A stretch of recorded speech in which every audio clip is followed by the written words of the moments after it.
What up, Depth Chart? It's your boy, young broadcaster Jared Young, here on the set of the 2 Point Perspective with my co-host Miles on the mic, Miles Sweeney, Hi. for episode 46. And today's episode is brought to you by the Commish Crushers. Do you have a dirty fantasy commissioner?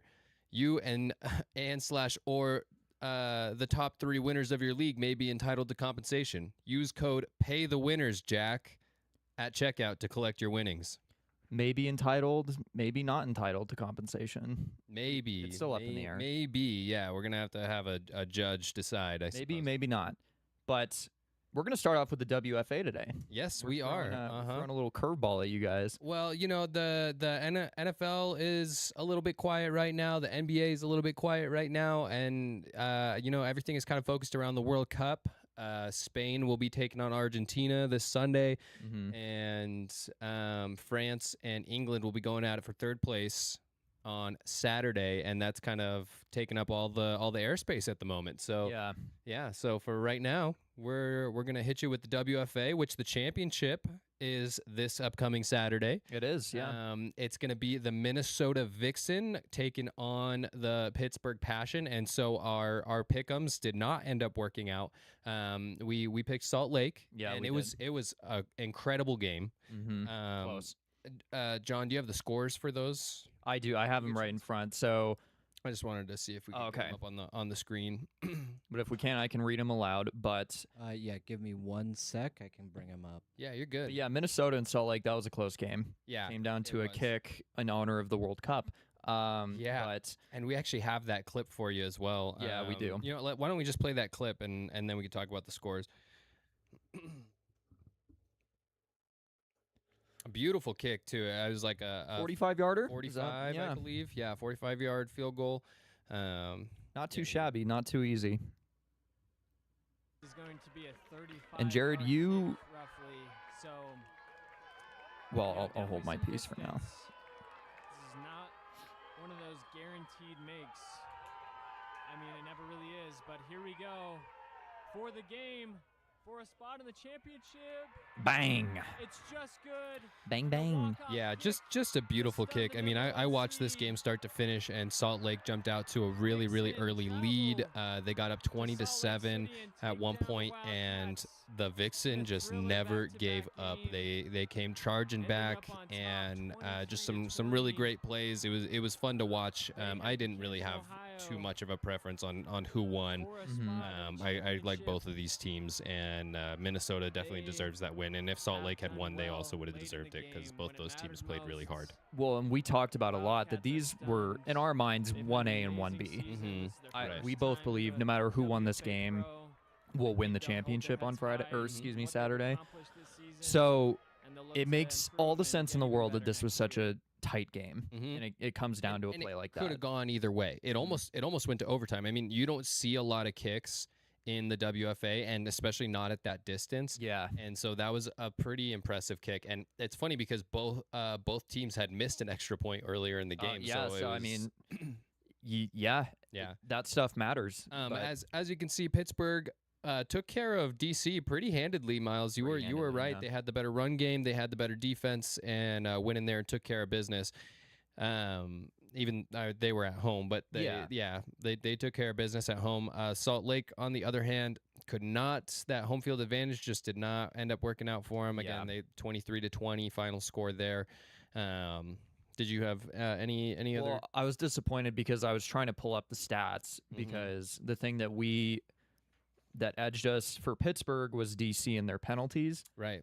And I really wanted to see if that's something that they struggled with in this game. And I missed that game, unfortunately. I just had other obligations, and I wasn't able to catch that first game. But Right.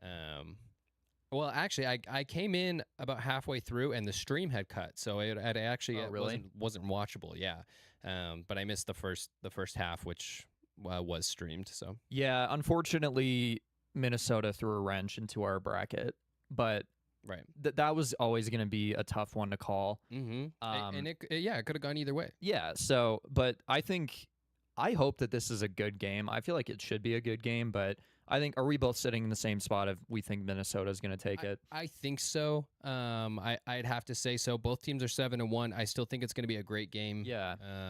It'll be really interesting to see. Minnesota's got a pretty decent defense. So Yeah, if they can just stop Pittsburgh's run game right. and kind of make them more one-dimensional, and Minnesota's offense is far from one-dimensional. Right. So Absolutely. I think if they can just play in the box and stop Pittsburgh's rushing attack, I think it should be a field day. Should still be a good game, but man, I mean that's the one thing that Pittsburgh has right now that has carried them through this season. And if you take that away, what is it going to look like? Right. And we were almost perfect. Almost. We were yeah. almost perfect. We got really, really close. And if we were going to lose a game, it was going to be that game. Right. So, Yeah, exactly. I mean, well, because you were sitting here talking about the Mile High Blaze beating Pittsburgh, and I was like, Yeah, Jared, you're right. crazy. Come on, I had to talk you off the ledge. Of course. That's exactly how that conversation went. Yes. So, but here we are now. I think you guys should be really proud. You started just at top 8. Just in case anybody wasn't here or doesn't know, we filled all of this in. So the fact that you only got one game wrong and it was the championship game, that's pretty tough. So I mean, Yeah, the sad part is that we're gonna inevitably we're gonna have 2 games wrong Mhm. because Right. Salt Lake obviously won't be winning the But we championship. can call it now. I'm calling Minnesota. I'll call Minnesota yeah. too. Yeah. All right. Well, we'll see. But moving on from the WFA, the rest of our show is actually going to be a little bit different format than normal. We're still going to throw in some games in between each of our little sub segments here. But essentially, what Miles and I are going to do for the rest of the show is we're going to give you our rankings, which is something we've never done before. Our player rankings for top 10 positional players in the NFL. So. Yeah, and ESPN has been doing this the last week too. Mm-hmm. So, And I kind of did mine based on like a little bit based off of last season, Me but too. also like this player's potential. So it wasn't like solely based off that, right? Because there Mhm. were some injuries too, and I feel like there's some players that are going to come back from injury, right. and they're going to be the same or better. Yeah. And so I didn't want that to sway me too much. So I didn't look Yeah. too much at stats from last season because they're obviously, it's tough again when Right. players get injured. What I did do though is this is just my personal list. Mm-hmm. So Mine too. That's Yeah. kind of how I feel. I tried to be as objective as possible, but yeah, it's hard to balance like last season, and then overall career, Mhm. and just having to shout out Charles Barkley, juggle these 2 balls.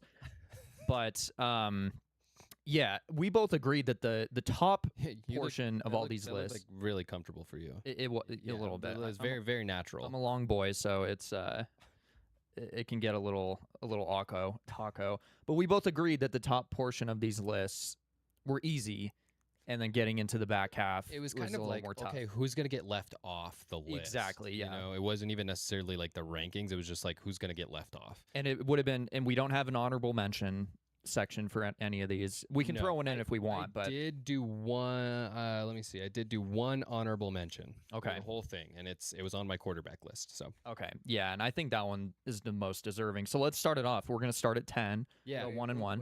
wait. Yeah, what's up, John? Before you guys start, I just have a question just for any watchers, listeners. Did you have an objective scale that you graded these on, or was this more like a vibe ranking? Can I you would- guys just speak to a little bit of that before you go into your lists?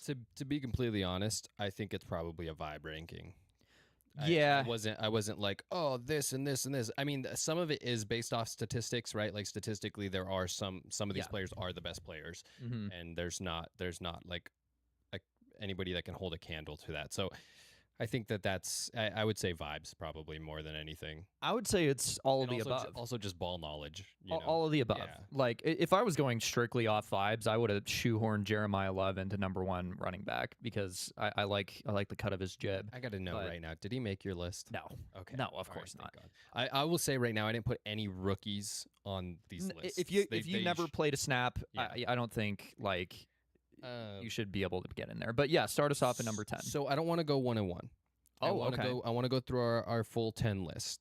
Okay. So why don't you start us off? Go 10, Okay. 10 through 1, Okay. and then I'll do mine. That way we can kind of compare as we go through. Okay. So starting off, top 10 quarterbacks. And number 10, this one was a little difficult, and I didn't want to make you cry on set. So number 10 is Brock Purdy. Now you have guys like Trevor Lawrence, Caleb Williams, who both had nice years, guys like that.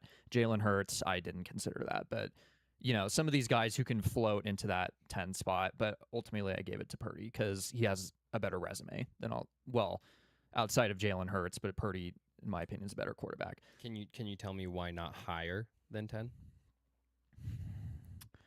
I really can't. Now you could tell me for me from this list and correct me, but ahead of him I have Jared Goff at number 9. Could you see that in a world, or do you disagree with that? Was that the first thing that popped in your head? I will tell you right now that Jared Goff did not make my list. Okay. And that's the hard part with all these, like even Baker Mayfield, all spoiled, didn't make my list. Baker was this close. Yeah. Didn't make my list. Yeah. So it's kind of tough, but I feel like Jared Goff And I initially had him on there. Yeah. I had to take him off. Goff has performed really well in Detroit since he's got there, and he just has all the weapons in the world. Yeah. So number 8, I have Drake May, and I felt a little weird putting him here because he had a really nice year, but we remember the schedule. So Drake May again did not make my list. And I understand that. Yeah. I understand. It would have been hard for me to, after last year and how well he played, regardless of the schedule, he still took that team to the Super Bowl as a second-year quarterback. I think for me the sample size was too small. That's a good point. Without, they had the weakest schedule like in the NFL. Anytime they actually played like a top 10 team, they did not perform super well. You saw in the playoffs that they were battle tested the most in that entire season. Yeah. And they just they couldn't hold a candle to the Seahawks in the Super Bowl. So, but for a second-year player, and I subscribe to the notion of you play who's in front of you. And by the end of this season, this could be completely different. Oh, and I kind of anticipate that. 100% different. And I'm not trying to disrespect Drake May. I just think the sample size is just too small. So. Yeah, and that's a good point. Yeah. Number 7, I have Justin Herbert. Okay. Now, Justin Herbert is kind of this weird anomaly quarterback because he hasn't won a playoff game. Seeing all this stuff about I don't know if it's his work ethic or just how he's viewed in the locker room amongst coaches, players, but that dude can ball. Yeah. He is a really good quarterback, and he is the social media king of what ifs. If he was here, if he had this weapon, blah, blah, blah. But he has all the talent you would want, and I don't think any NFL organization would be mad if they had to start over and they had to build around Justin Herbert. So I agree. Yeah. Number 6, I have Dak Prescott. Okay. He had a monster year last year. He's been a consistent quarterback since he's come in the league, drafted in the 4th round. And he led this team to the number 2 offense this past season. And, if their defense wasn't abysmal, maybe we see them making a better push for the playoffs to win the NFC East. Who knows? But Dak had a really nice year. I like Dak a lot. I just couldn't justify putting him in my top 5. That's fair. Because this is where it gets really top heavy. Oh yeah, for sure. And the top 5 actually starts to get a little bit weird just about shifts. Placement. It starts to get tough. Yeah, that's where you have to I would say this was the hardest top 5 of all the lists we did. Yeah. And starting at number 5, I have Patrick Mahomes. Okay. It feels a little disingenuous to take him out of the top 5. Dude's a champion, multi-time champion. He's a winner. And you think he's top 5 right now? Yes, but with the injury and everything, I would say so. Okay. Yeah. But that I'm not going to argue. And the injury did come into play. They had a down year anyway when he was playing, but it's just hard to take him out of that echelon. Do you think that with the injury, now with lack of mobility, that he could drop out of this top 10 in this upcoming season? Drop out of the top 10? I don't know. I just don't see his play falling off that much that would justify, because you're having to consider his play falling off enough and these other quarterbacks play ascending at the same time, and that's not impossible. That could totally happen. But I'm just curious because he's really lived off of a lot of his mobility, his ability. Yeah, to his escape the playmaking, pocket and playmaking. make something out of nothing. I would honestly say that I think if I had to guess right now, his play falling off would come more from Andy Reid retiring and not having the elite play caller that he's had his entire career outside of his injury. So, but at number 4, I have Lamar Jackson. Okay. Now he's been hurt. He's turning 30 soon. But the Ravens, when he got hurt, they started off really bad. And when he came back, they made a push to win the AFC North, and they were a missed field goal away from doing that to go into the playoffs. I'm curious to see how Lamar does in a new system. Me too. Yeah. He's known John Harbaugh his whole life, and now they have it's the guy, not Jeff Hafley. It's this is embarrassing. Minter. I can't remember. I think it's Minter, new head coach, but Jesse Minter? Yeah. Yes. But he's been kind of like, there was a lot of stuff. He was ranked like the 60-something best player in this NFL top 100 list, and that had an outrage among the NFL community. I'm kind of like, okay, well, you can't stay healthy though. I mean, when was the last time he played a full season? That plays a big part in it. Right. So, but Lamar, number 4, I am comfortable saying that. Now, this is where I had a harder time. But at number 3, I have Joe Burrow. Nice. He can only do so much. Right. And bringing back Zach Taylor, I think that was a big mistake. You're allocating so much money to his weapons and not his offensive line, and that defense has been atrocious for the last couple of years. And they just said goodbye to Trey Hendrickson for nothing. So I can't fault him too much for the organizational issues going on around him, but that dude is elite. When he has the quality of players and coaches around him that a star like him deserves, it takes him to the Super Bowl. Right. So, yeah, but I couldn't justify putting him over Matthew Stafford at number 2. He just won MVP, took the Rams to the NFC Championship game, could have gone to the Super Bowl, had an elite year, has Puka Nacua and Devontae Adams, a good offensive line. He had Kyron Williams behind him, who had a nice year. So it was hard to flip-flop those two. But I feel like with the MVP season and how well he played, Stafford should be slotted in at number 2. And at number 1... Too easy. Yeah. Yep. It's Josh Allen. Yeah. I mean, that dude is a freak of nature. Yes, sir. So just won MVP the previous year, fantasy god, and I really don't have much else to say about him. I mean, it's Josh Allen. Very nice. Yeah. Very nice, Miles. Yeah. Okay. Well, cool. Well, I'm going to start off with my honorable mention. Yeah. My honorable mention Carson Beck is not Carson Beck, and probably never will be. He'll be in top 5. My honorable mention is Caleb Williams. Yeah. I felt like I had to. What he's working with over there, and Ben Johnson's a great coach, but I think that what he's doing is powering an organization to become what I think is going to be a superpower team here very, very soon. Yeah. I love his level of play.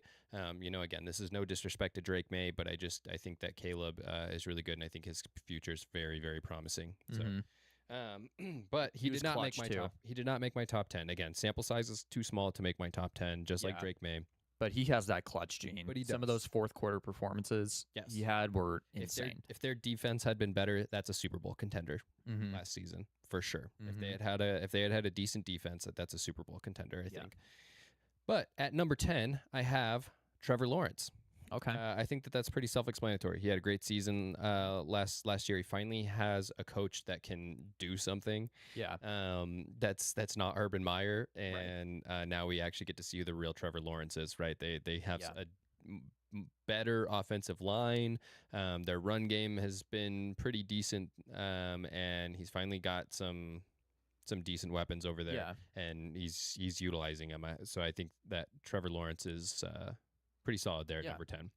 At number 9, I got Jalen Hurts. Hard to not put him in the top 10 when he is a Super Bowl champion. That's all I have to say. I mean, if you got a Super Bowl MVP, how are you not going to put him on your list like that? It's just tough. I know that he's got his own issues. I'm not the biggest fan of Jalen Hurts, but what are you going to say about winning a Super Bowl? I mean, it's the resume. Yeah, that's what keeps him in there. But I feel like I just have more recency bias with his decline in play. I agree. In the last year, I think that there are a lot of moments where you can look at that and say, I don't know. I just he's more playoff tested too. Yeah, that's another thing, right? They've made quite a few deep playoff runs. Mm-hmm. It's just hard to look at that and say, no, that he can't be there. I just can't do that. Mm-hmm. At number 8, Justin Herbert. I loved everything that you said about it. I think that if they can put something together a little more serious, as far as not only their playmakers but their O-line, and get their defense back on track, I think that the Chargers could be a force to be reckoned with. The other piece of that is that they're in a really tough division with both the Broncos and the Chiefs. And I don't know about the Raiders. Maybe they'll put something together in the next couple of years with Fernando Mendoza, but I believe that Justin Herbert has the natural talent, and that's why he's at number 8. Okay, that makes sense. Yeah. Number 7, it's Dak Prescott. I again am not a person that is a big Dak Prescott fan, honestly. Mm-hmm. I think that it's probably also because I'm a Cowboy hater, so it gives me some bias. But the Cowboys are not winning playoff games. You know what I mean? They're barely winning their own division, and it's just not going to get easier for them from here. But Dak can sling the ball. That's what I will say. Dak can sling the ball. He's got a huge arm, and he's probably the only reason that they're staying above 500 year after year after year. Yeah. So at number 6, it's Brock Purdy. Wow. Okay. Now, people are. I'm sure that there's going to be people out there that feel differently about this. I know a lot of people don't even have him in their top 10. But here's the thing about Brock. He's number 2 in QBR last season, number 4 in PFF, number 1 in pressure to sack rate, number 1 in late down EPA per play, number 3 in passing yards under pressure, number 1 in air yards per attempt, number 3 in completions traveling 20 plus yards. So he's obviously not a check down merchant, right? Mm-hmm. And people say that he's not mobile. That's BS too, because he's got an 83.3 rushing grade, which lands him at number 4 among NFL quarterbacks. Yeah. And on top of that, you can talk about Kyle Shanahan's system all you want, but Brock Purdy has the highest quarterback rating in NFL history at 104. There's not anybody that is higher than him on that list in NFL history. Not just last year, not just the year before that, in history. You can't look at me and tell me that Brock Purdy's not a top 10 quarterback. It's just not true. You still have to run the system. Right. And here's the other thing. I was thinking about this on my drive today, my drive home. People also like to talk about that Kyle Shanahan system is a quarterback-friendly system. It is, but are you supposed to run a non-quarterback-friendly system? Right. Is that what else is the point of being an offensive play caller if it's not friendly to your quarterback? Well, because then you have the luxury of not needing to draft these high caliber quarterbacks when Brock Purdy was Mr. Irrelevant. Right. And he took him to a Super Bowl. Right. 2 of them. He's one of the most accurate deep ball passers in the league. Yeah. And so it drives me, all the excuses that we get, it drives me nuts. It drives, and honestly, I you know what I think that it is, Miles? I think that he just doesn't pass the eye test. Plain and simple, I think he just doesn't pass the eye test. And you know what? That's fair. I think that that's fair. But at the end of the day, the stats speak for themselves. You're saying he's not flashy enough? I think he looks like a little boy, and He's was a the smaller last, guy. and he was the last pick in the draft. Yeah. But again, the stats speak for themselves. So he's getting the job done over there, and he's doing it while holding the highest passer rating in NFL history. So, And he won 12 games with one of the most injured rosters in the league. right. Now the rest of my list is actually exactly like yours. My top 5 are exactly like yours in the same order. So we got Patrick Mahomes at number 5, Lamar Jackson at number 4, Joe Burrow at number 3, Matthew Stafford at number 2, and Josh Allen at number 1. And I think that if Matthew Stafford wasn't aging, he would be the number 1. But I think Josh Allen, with his youth and his ability to stay healthy, is it's just better. And I think that obviously he's got more of a future ahead of him. Do I think that the Rams could probably win the Super Bowl this season? Yes, absolutely. Oh, yeah. Do I think that they have a better chance than the Bills? Yes, I do. But I think that Matthew Stafford is absolutely an MVP, and I think that this could be 1A, 1B if we wanted to. Yeah.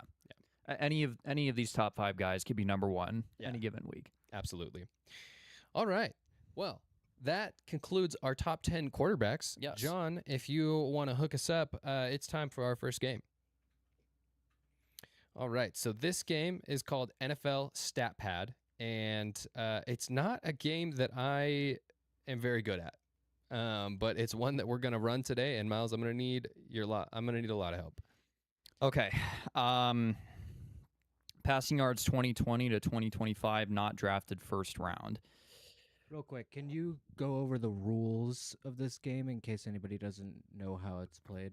So basically, you have to. So like for this first one, the category is yards passing, and the select teams we have to choose from are from the AFC East. So we have the New England Patriots, Miami Dolphins, New York Jets, and Buffalo Bills. I think I know who.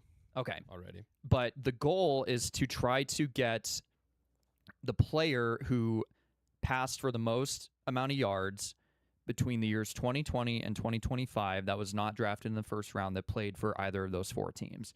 Now, you could still get a diamond by guessing a top 5 player in that. So did they have to play for all those teams during that time period? Yes. Yeah. Okay. Yeah. I think I know. Yeah, so yards passing for the Patriots, Dolphins, Jets, Bills between 2020, 2025 and not drafted in the first round. Who are you thinking? I am off the cuff. I'm thinking Tyrod Taylor. I was kind of thinking that as well, but I just don't know. Because the only other one that I know that played for all those teams is Ryan Fitzpatrick. Well, actually, Fitzpatrick didn't play for the Patriots, did he? I don't think so, but it could be. It's not Josh Allen. It's not Tua. Jacoby Brissett? No. I think you're thinking of Don't think of players that have played for all of them.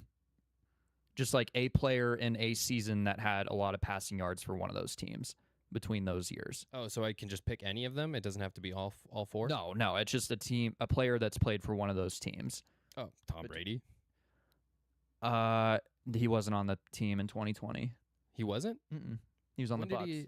When did he go to the Bucs? Oh, was that 2019? 2020. Yeah, 2019, 2020, and then he won the Super Bowl. Okay, all right. So that makes it even harder. So yeah, I mean, then Josh Allen. There's Tua, but not drafted first round. Right. So I mean, Tyrod. Yeah. I feel like could it be? I don't know. I mean, that's kind of tough. Bailey Zappi. I'd almost rather go with Tyrod at that point. I just don't know if I don't remember if he was drafted in the first round or not. Yeah, Tyrod, OD, Taylor, and then we have to pick a year. But I mean, Josh Allen was there that whole tenure. Josh Allen's a first round pick. I know, but like, when was Tyrod starting enough? Well, I'd say with the Jets probably. Okay. We got to think with the Jets. When was he? Did he start for the Jets last year? No. No, he didn't. I would say like 2024? 2022, 2021.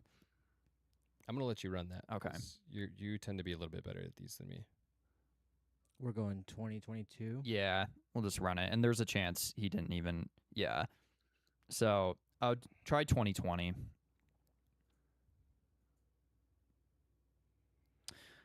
Try 2024. Nice. Okay. And then, John, you can click on him and see Ryan Fitzpatrick. Okay. So, Dang. Jacoby Brissett, too. Yeah. Bailey Zappi. So, okay, but now we have a gauge of how Okay. it works. So, the next one up is yards passing for the Cowboys between 1980 and 2025 that has never been all pro. That's never been all pro. Yeah.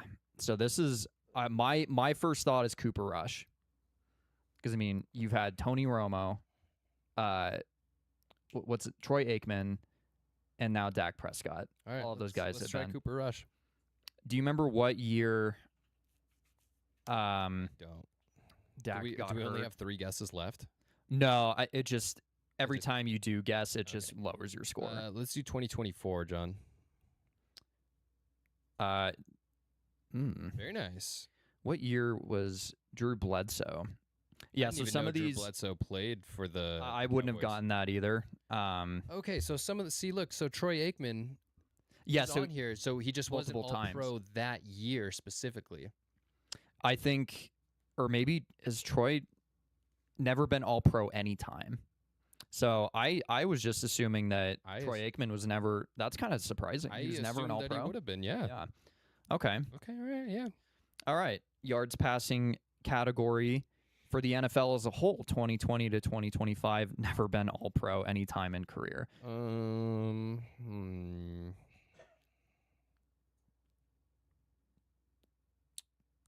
Man, 2020.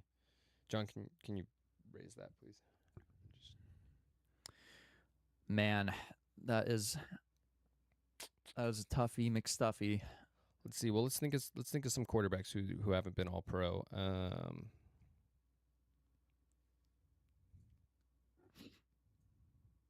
Oh, should we? Well, we what can't year get was that? 2020 Yeah, to 2025. yeah, that was 2005. Yeah. Man, this is tough. Never been an all pro. Yeah, so this one just for the audio listeners, this one is just all across the NFL. Mm-hmm. It's 2020 to 2025, and they've never been an all pro, and it's passing yards. I would honestly be inclined to say like Jacoby Brissett this past year. We could 2025. I think that's fine. He had tons of passing yards. Yeah, 2025.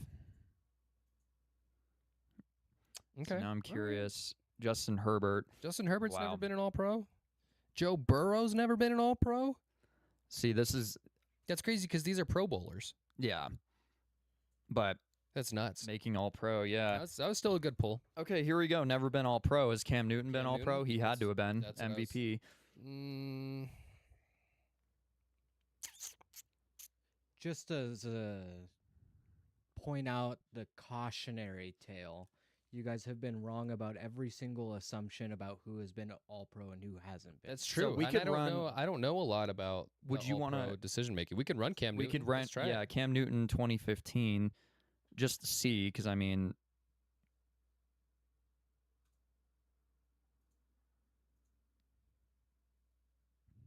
Right? You said 2015. yeah. Run it. Okay. Okay. So So now we know. So here's what I'm thinking: either Sam Darnold or Baker Mayfield. What about like Dante Culpepper? Go for it. I just don't know what year. I don't know. CU. How do you spell his first name? You could just try Culpepper. Yeah. Let's do like Remember, he played for the Vikings, so did he not play for Carolina? Am I making that up? did he play for? Wait, did he play for the Vikings? I think he did. think he did But too. he played for Carolina, right? Right. I just meant be careful about the year. Um, Well, let's just run it. Yeah, I feel like if he was 2009. drafted by them, yeah. then He was drafted by the. he might have been. Panthers? I really don't remember. here, so we could do Run 2009, John. just to see. So I think it would be earlier. Like 2000, was he drafted 99?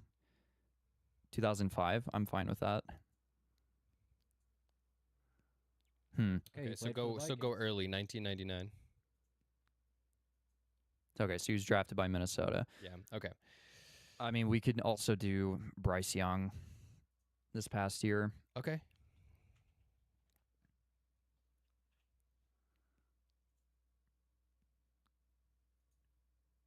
Okay. Gold.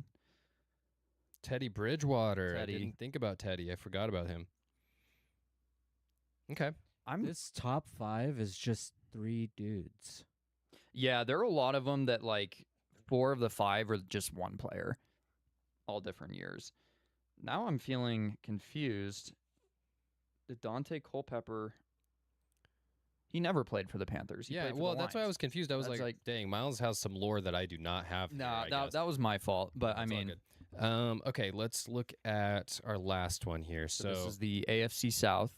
Texans, Jaguars, Colts, Titans between 2020 and 2025, and not drafted in the first round. not drafted in the first round, huh?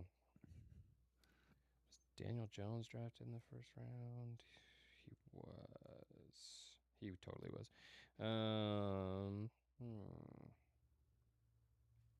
Not drafted in the first round. Will Levis, no, he was a first round pick. Man, I know I wanted to say Marcus, but obviously not. Danny Dimes was a first rounder. mm-hmm. Yeah, Giants took him where? Where'd they take him? Like 3 or something like that. Okay, so yeah, so this is the AFC South. mm-hmm. So we got the Texans, Jaguars, Colts, and Titans from 2020 to 2025, and they can't have been drafted in the first round. I'm trying to think of. Blake Bortles was a first round pick, right? I believe he was. He wasn't Yeah, playing for them in 2020. Who held these guys over during their quarterback transitions? so after Andrew Luck retired, they had Phillip Rivers and Matt Ryan.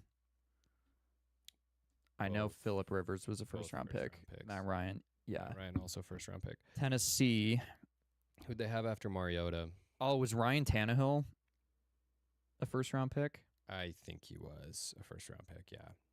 To the Dolphins. Okay, what about the Jags? Let's talk about the Jags for a second. Before Trevor, who was their quarterback over there? It was Blake Bortles. Yeah, and then who after that? I don't know because he was drafted 2021. Trevor Lawrence. Should we try running Ryan Tannehill? I mean, we can. I don't. 2020. Because then I feel like this is going to be a Texans player, like a Matt Yeah, Schaub. That's what I'm thinking too. Matt Schaub or Brock Osweiler or something. Brock Osweiler.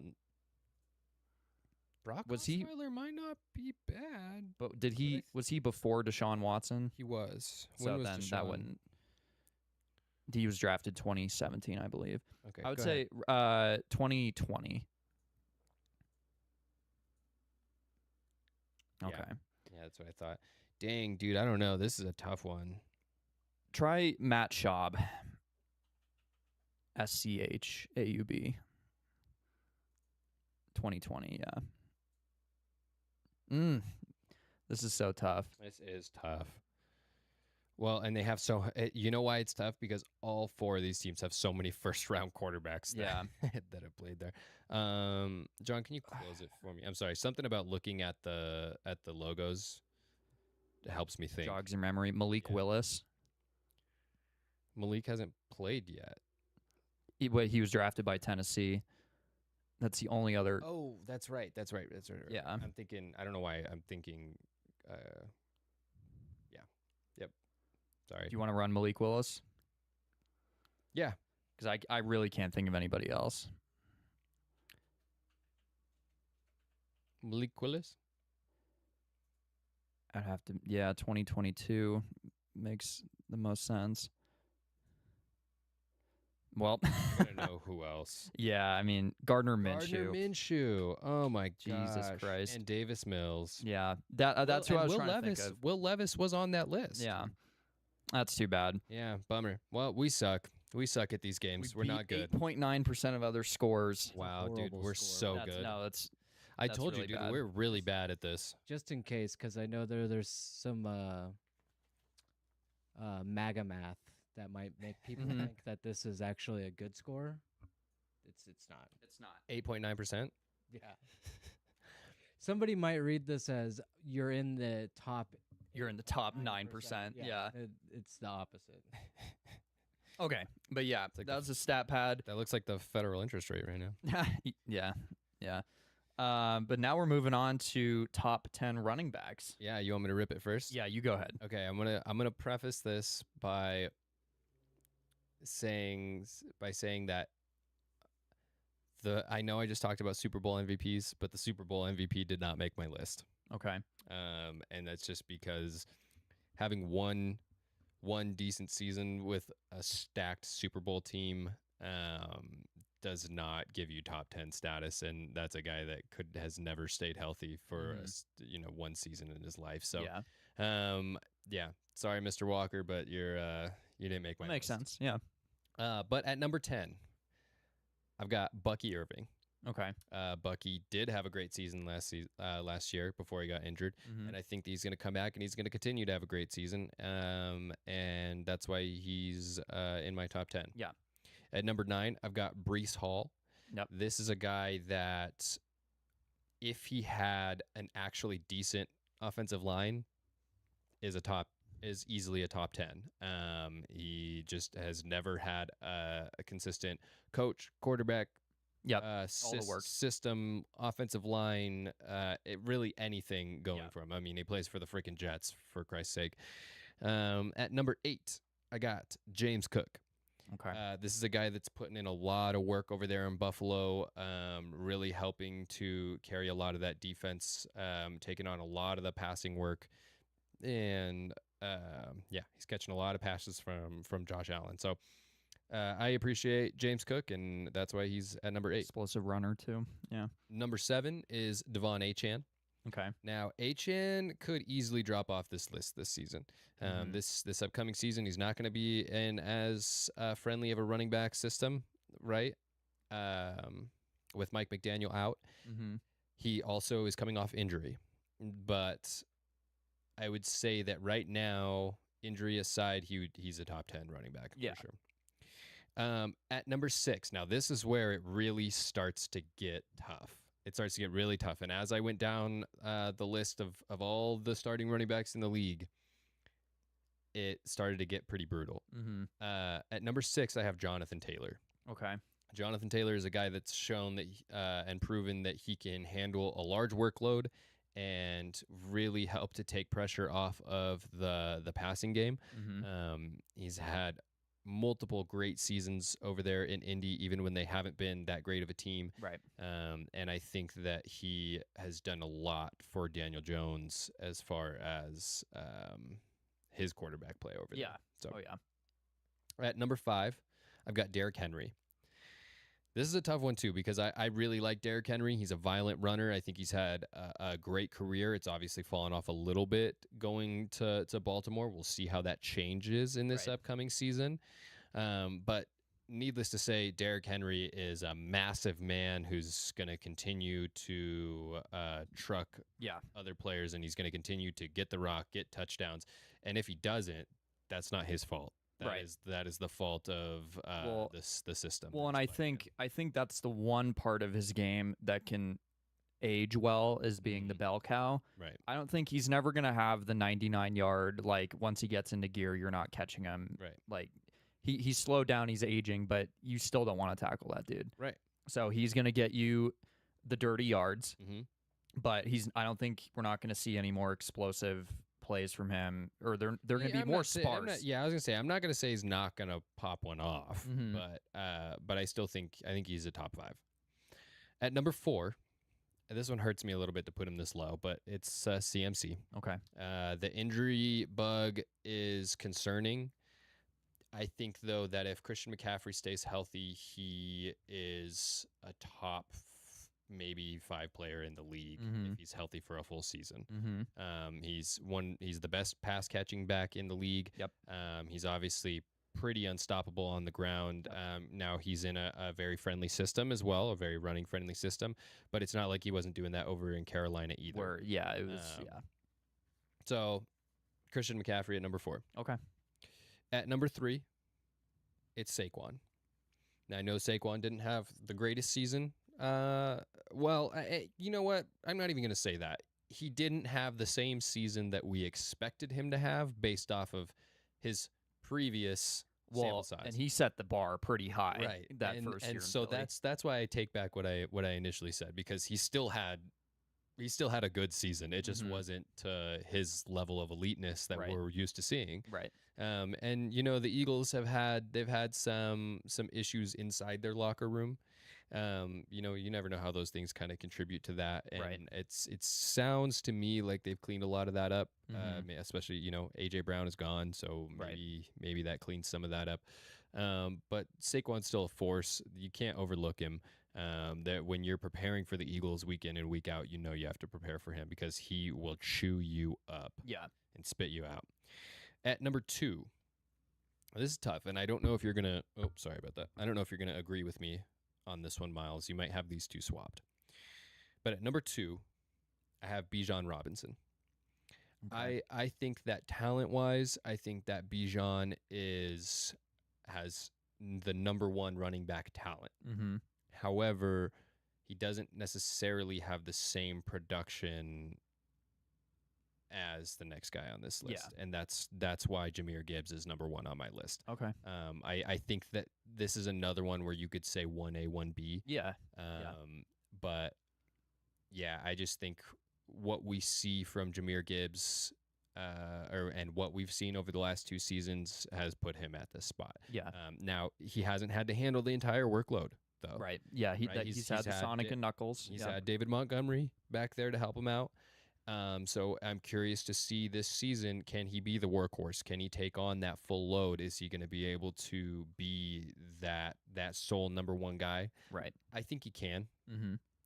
He's built well. He's built like these other 4 running backs on this list. I think that people overlook him for that, but he's built well, and he's so fast. I think it would be close, but I think he's the fastest running back in this top 4. You know, I wouldn't disagree with you there.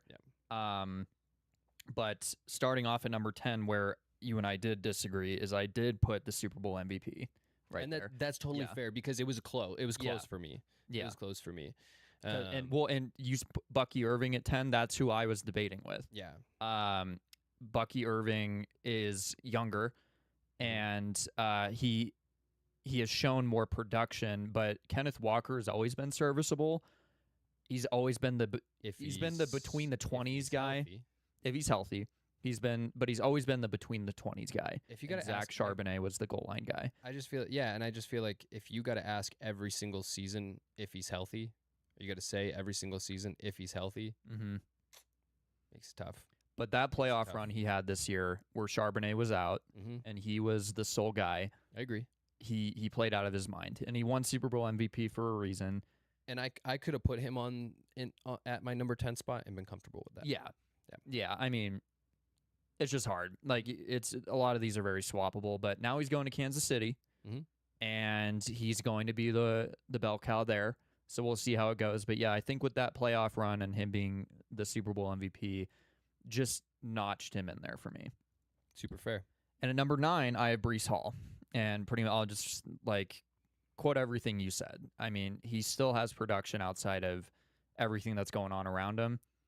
I believe that there's a part of him, if not the whole part of him, that wishes he was out of New York and didn't get franchise tagged, and then kind of feel like he had to sign that deal with them because it was going to, they were going to overpay for him. But yeah, outside of the quarterback revolving door, coaching revolving door, the offensive line being up and down all the time, he still is very productive. Mm-hmm. So, number 8, I have Devon Achane. Now, Okay. yeah, the injury part scares you a little bit. All the other weapons for Miami are gone. You're going to have a new quarterback, a new system.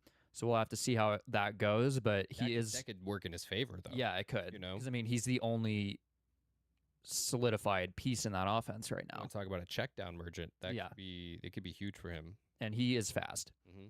So he still is going to have the explosive play nature that you're going to want out of your running back, especially when he's your only reliable option right now. Right. So, number 7, I have Derrick Henry. Now, Derrick Henry, this last year, he definitely took some steps back. You can see the age a little bit. And I think with Derrick Henry, though, what you have to look at is he's in a brand new system. And so that's why I gave him grace there. mhm. Sorry, I didn't mean to cut you No, off. you're fine. But I mean, this is also his second year there.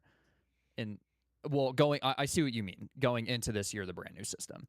But that's just one we're just gonna have to wait and see. Mm-hmm. You know, and we talked about it.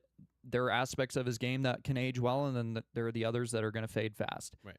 So I think just taking into account from this last year and some of these guys ahead of him having a better year, it was tough. And I love Derrick Henry, and I also thought of when you were trying to trade him to me early in the fantasy year. And I almost had you, didn't I? You were trying to get rid of him for a I reason. almost had you, didn't I, Mouse? And then he had one good week, and I was like, no, Yeah, I you're think gonna I'm gonna keep him. him. Yep. And then he had no more good weeks. Yeah.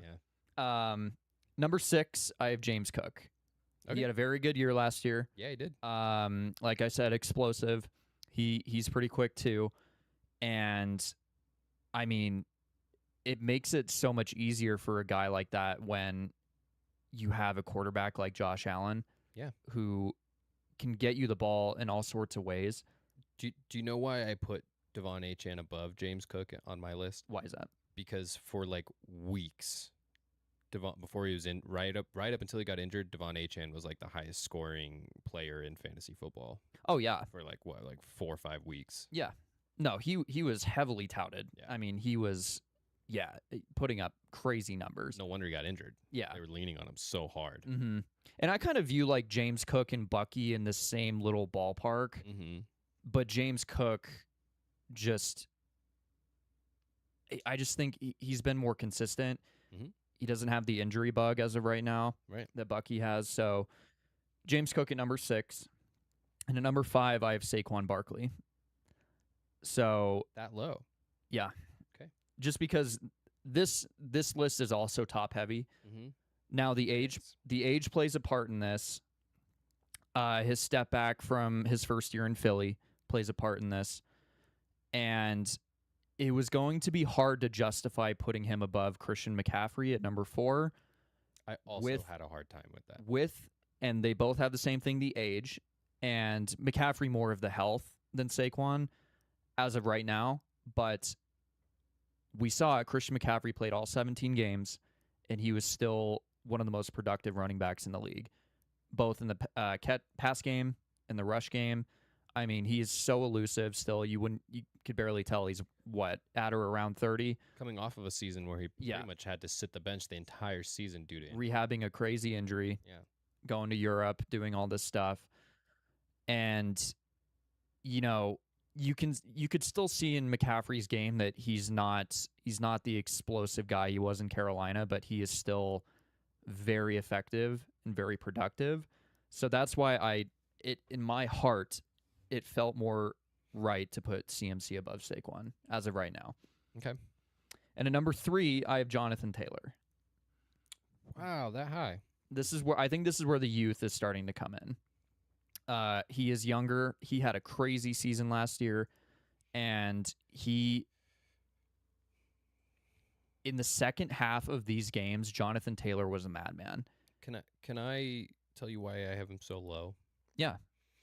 I think from season to season he's too unpredictable I would agree with that. because you never Yeah. know is he gonna be an MVP, is he gonna have an MVP season, Mm-hmm. or is he gonna put up 2 fantasy points every single Right. week, Yeah. And so I think the lack of consistency there was concerning for me. Yeah, and I understand. I mean, Still because a great back. he was drafted in 2020, so crazy whatever year he's drafted, crazy rookie year. Mm-hmm. Then Shane Steichen comes in and has never figured out the quarterback position. Right. Anthony Richardson, you had, Gardner Minshew, Jacoby Brissett, I believe.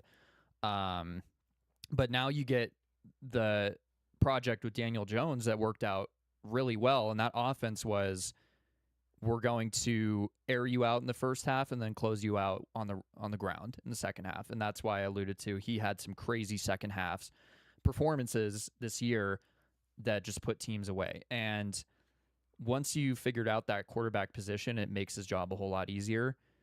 And that's why, a guy like Breece Hall could shoot up the list if he had that consistency. So that's why I think Jonathan Taylor, and a lot of this is predicated on the production he had this year. Right. But I do agree with you. The up and down years and getting hurt and all that stuff, like it makes it harder to justify. But when you could almost put like any of these guys anywhere on this yeah, list, exactly. Especially in the top 5, it Yeah. really starts to get nitpicky. Yeah, exactly. Yeah. And at number 2, we did disagree here. I had Jahmyr Gibbs. Okay. And the production aspect that you talked about, and this isn't Jahmyr Gibbs' fault. This is what you want for your star running back. Detroit's offensive line is Yeah. so much better Right. than Atlanta's. And Atlanta's isn't terrible, Mhm. but, it makes a running back's job so much easier knowing that these holes are going to open up for you. And Bijan carried that. He was amazing this year. Can we back up for just a yeah. second? I think that because Detroit is built the way that it's built, and we're going to go back to quarterbacks actually for a second. We're going to talk about Jared Goff. Because Detroit's built the way that it's built with an incredible offensive line, and they've had this 2-headed monster of a run game, that's why Jared Goff didn't make my top 10. That makes sense. So. Yeah. I mean, I just think Bijan. But going back to running backs, I could have flopped these, and I actually initially I did have them there, and I switched them. Yeah, I mean he's been the workload of that offense since he's been there because he's had to play with guys like Taylor Heineke and Michael Penix and Kirk Cousins, who aren't as solidified as Jared Goff. So that caps off my list. But yeah, like you said, you can flip flop any of these players any given week. I haven't felt like astonished by anything that you said to me so far. Yeah. I felt a little bit of Purdy disrespect, but no, that's yeah. I feel like that was almost intentional. So. but you didn't disrespect me so bad you didn't put him on the list, Yeah, part of me wanted to, but I know that was probably would have replaced him with Carson Beck or something. Well, I mean, just wait until the Hall of Fame game and then I cannot wait. I cannot wait. I hope he throws like 6 picks. It won't be his fault. All right, guys. Let's move on now to our second game of the episode. John, let's run it. Yeah, and we'll try to move through this quicker. Immaculate grid. So now we can think of players who have played for both of these teams. Anything stand out to you right now? Off the rip, Gardner Minshew for the Colts and for the Chiefs. Yes, I like that one. Steelers, Chiefs, Juju Smith-Schuster. Very nice. Good pull. J-U. Yep. Sorry, but a name like that is just a trap. Yeah, no, it it totally is.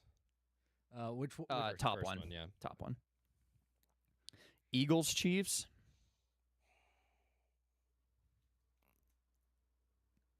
Oh, I know feel like this that one's there's- obvious. It totally is, and we're just blowing this. Eagles, Cowboys, DeMarco Murray. Ooh, that's a good pull. Remember how good he was, Brown? Yeah. Oh, man, he was good. Yeah. He was good. I missed DeMarco.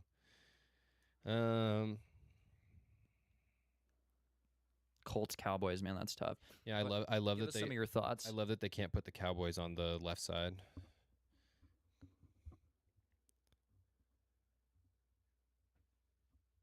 So it would take because they would all just be Troy Aikman.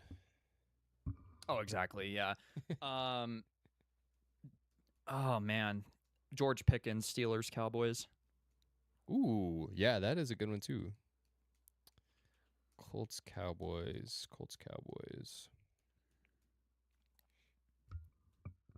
Yeah, this one is tough.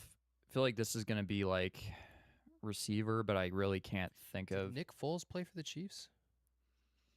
Was he backup quarterback? He might have been. We could save that. Yeah. If we're not 100%. I think we just ring out the Super Bowl champs. Okay. Eagles, who'd be like a really niche one.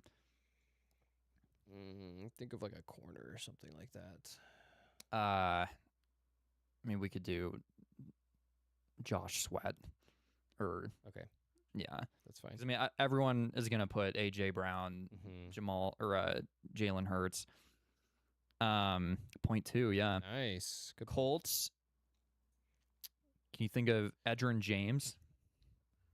Did he play with I was thinking Peyton Manning when Reggie Wayne. Reggie? I'd be more comfortable doing that then, because I wasn't for sure if Edgerrin James ever. Still 7%. Wow. Nice. Steelers. Santonio Holmes. Yeah. The guy who Santonio. Yeah.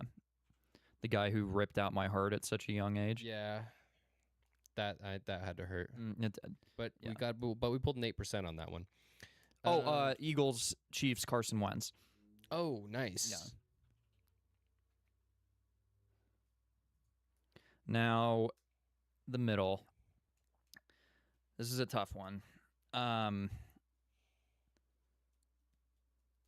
just like, So the middle is the Colts and the Cowboys. So we need a player Yeah. that played for both the Colts and the Cowboys.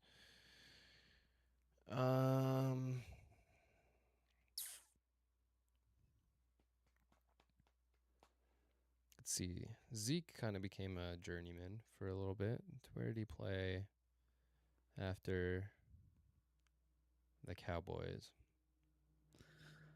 man, that's tough. I don't know if he went to Indy. This is gonna. If we get this one, this is gonna be the best immaculate grid we've ever. Yeah, I feel like probably be the only one we've completed, or one of the few. I think it will be the The only first one you one. completed. Yeah. Done. That's why we really can't mess this up. Zeke is really throwing me off here. Shouldn't have said that. How Oh about my wide God. receivers? Yeah, like Michael Gallup. I don't think Dez definitely didn't go to Indy. If a guy whose last name is Gallup played for both the Colts and the Cowboys, That would make so much sense. That- Yeah, Yeah, it would would make be a lot huge of so fitting. sense. Yeah. and then finish his career with the Houston Texans. Oh man, Tony Pollard. No. He was with the Titans. I honestly, if we can't think of something soon, I would be down to run Zeke. But there's just part of me that I don't know either. I don't think he's gone to I Indy. can't remember. Man. Let's think running backs. Who were Cowboys running backs? Rico Dowdle, no. No, it was Panthers. Shit, man. I'm not sure. John, you got something for us? nah, we're in the wrong sport. This isn't esports. This isn't not pony play. Hobby Hobby horsing. Pony play? Yeah, if it was hobby horsing, Yeah. I would have already filled those Yeah. grid out. Man. Who are like some corners or something? What about Romo? No. Mm-mm. Tight ends. Mm-mm. Do we need to go older? I just don't know a lot about the Colts. That's my problem. It's the Colts that are getting me. It's not the Cowboys. Yeah.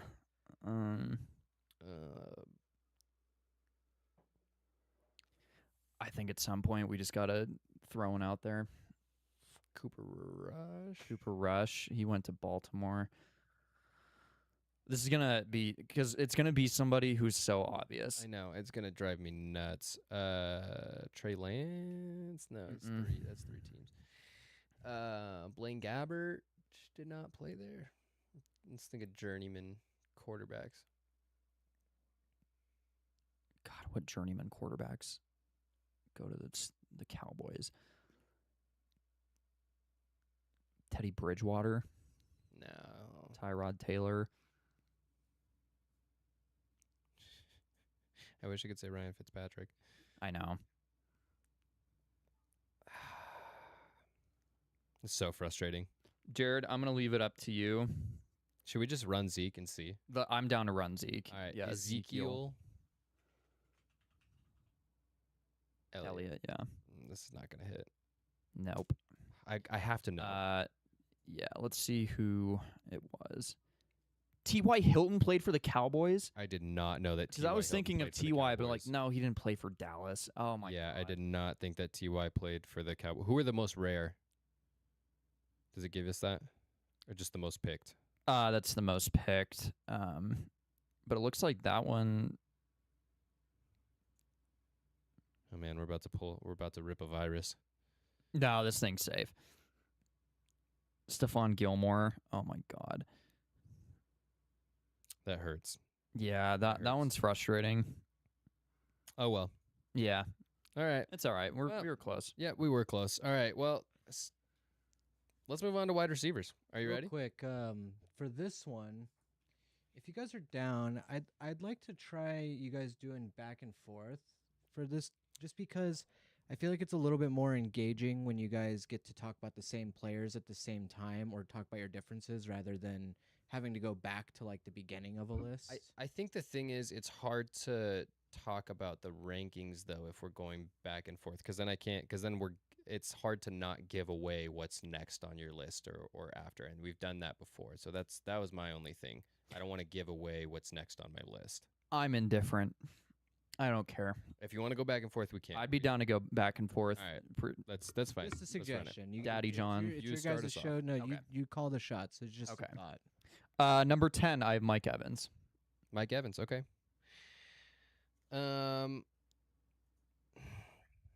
See, this is why I don't like this. Who do you have at number 10? Well, at number 9, I have Mike Evans. Okay. So who do you have at That's- number 10? At number 10, I have Devontae Adams. But see, Yeah. we can't have the number 10 conversation Mhm. here.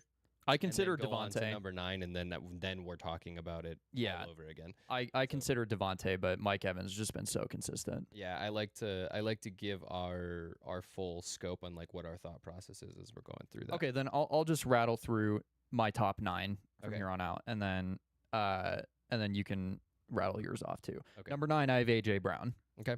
Still consistent. I still think he's elite. He's going to be in a new spot. Hopefully less drama. Play with Drake May. I think that'll be a good spot. Number 8, Nico Collins.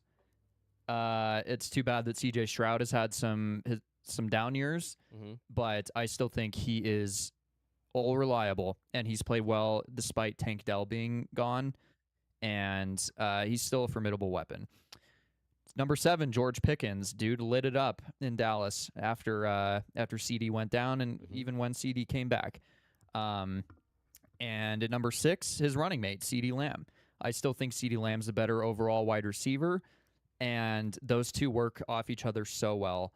And yeah, I mean, to have 2 Dallas guys in top 10, you got to feel good about that. Number 5, I have Amon-Ra St. Brown.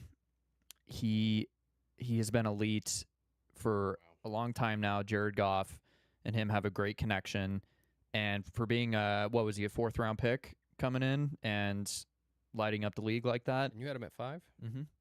Because ahead of him, I have Puka Nacua. Okay. I mean, him and Stafford just lighting it up. He had a historical rookie season. Stafford's always having historical season with these wide receivers. So, but Puka, yeah, he's been a staple since he's came in, and Devontae's been a great number 2 to him. So, number 3, I have Justin Jefferson. Now, it's hard saying that when post Kirk Cousins, he hasn't had the same quality of quarterback play, having to deal with, Daniel Jones, or not Daniel Jones, excuse me, Sam Darnold playing really well that year, and then you bring in McCarthy, who has been terrible. Yes. But now you maybe you're going to have something with Kyler Murray there, and I know that they've wanted to play with each other before, so we'll see if we can make it work. But Jay Jettis just has all the raw talent and production that you would want, and it's hard to put him lower. Number 2, JSN.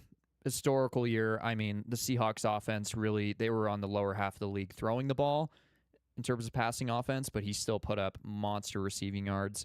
Was it 1,700 or something like that, up around there? I mean, yeah, he has completely gone off in his third year. So JSN number 2, and number 1 is Jamar Chase. Now, this one was hard just based off of last season. JSN would have been number 1, but I still think that connection he has with Joe Burrow, that's been hindered because of Joe's injuries and just poor organizational decisions. But I still think out of the talent, just raw talent and intangibles, it's Jamar Chase, number 1. Very nice. Yeah. All right. At number 10, I have Devontae Adams, as I said before.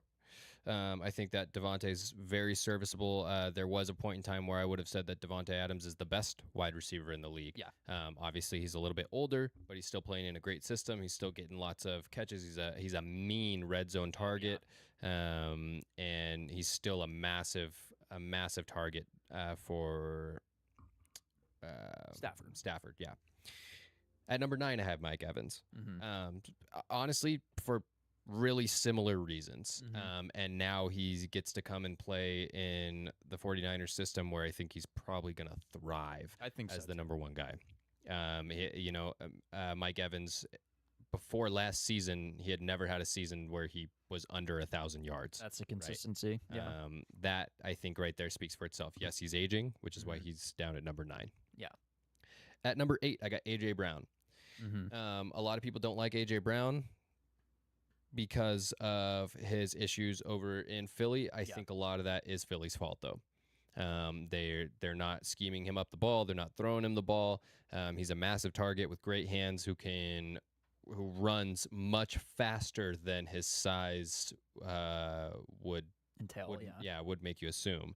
And I think that now that he is paired up with a young quarterback over in New England, and they have Romeo Doubs on the other side to kind of take some pressure off, I think that that's going to be a mean system. Yeah. At number 7, and you're not going to like this, but I have Malik Neighbors. Okay. I have Malik Neighbors on here because I think that regardless of the injury, I think that he is a top 10 wide receiver. I think that we're going to see him come back this season depending on his injury. Yeah. And where that lies, because right now there's still some questions around that. Yeah. But I think when he comes back, he's going to be a top 10 wide receiver. I would agree. That's what I think. Last season we didn't get a huge sample size. I think that also makes me a little bit inconsistent with how I've rated these. No, I mean, because I was on the Neighbors train too. Yeah. But I think the sample size and the fact his knee fucking exploded. Right. It just scared me too much. So that's where I was leaning into the last year production. I think that that's super fair. Yeah. At number 6, I got CD. Same. You also had CD at 6, right? I did. Yeah. Okay. This is where we're going to get a little bit different. Okay. At number 5, I have Puka Nacua. Okay. I like Puka Nacua. I think he's got some off the field issues, and I think that that maybe could come back to haunt him. I also think he's playing with the MVP quarterback in one of the best systems in the league, with an all-star cast. So I'm not taking anything away from him. He's got great hands. He's quick. He runs beautiful routes. But I just think that these other 4 are better. Plain and simple. So at number 4, I got Justin Jefferson. Okay. Obviously, we've seen some production fall off. He hasn't had great quarterbacks over there. I think that if he had a Joe Burrow, I think he could be the number 1 guy in the league. Unfortunately, that's not the case, though, and we can't know that without seeing it. So maybe things do change with Kyler. and maybe he hops back up there. But there was a point in time where Justin Jefferson was the best wide receiver. Running away with that. At number 3, I have Amon-Ra. Okay. I think that Amon-Ra is super underrated. I think he's an extremely underrated wide receiver. The guy has hands for days. He's so fast and just makes incredible red zone catches. This is a guy that you have to scheme for. You're going into this week against the Lions, and you're planning specifically for Amon-Ra St. Brown. Yeah. The Lions have shown you time and time again that they can hurt you in so many ways, and he is such an important part of that air attack. And I think that he is one of the reasons why Jared Goff gets put into a lot of people's top 10 list. Yeah. At number 2, it's JSN, and honestly, my reasons are the same as you. It's JSN, and then at number 1, it's Jamar Chase. And I think that if we had if we just had a bigger sample size of JSN, he'd probably be number 1 because he had a killer season. But one great season does not make you a number 1 guy. Yeah, so, exactly. Yeah, same boat there. I'm surprised you didn't put Michael Wilson number 1, but that's okay. I know. I actually saw him on the list, and I was like, you know what? I'm sure that he's somewhere on Miles's list. Yeah. And I was surprised that I didn't hear him off of yours. So. No, I was a good boy. I wanted to be fair. So. All right, let's move on to our next game. John, let's run it. All right. So this one is pretty fun. It's 17-0. It's similar to, what was it, 86? 82-0. 82-0. Similar to what we did last week, but 17-0 is 82-0, but with football. And so they have, as you can see, they have the quarterback, 2 running backs, a flex, tight end, couple wide receivers. What's SF?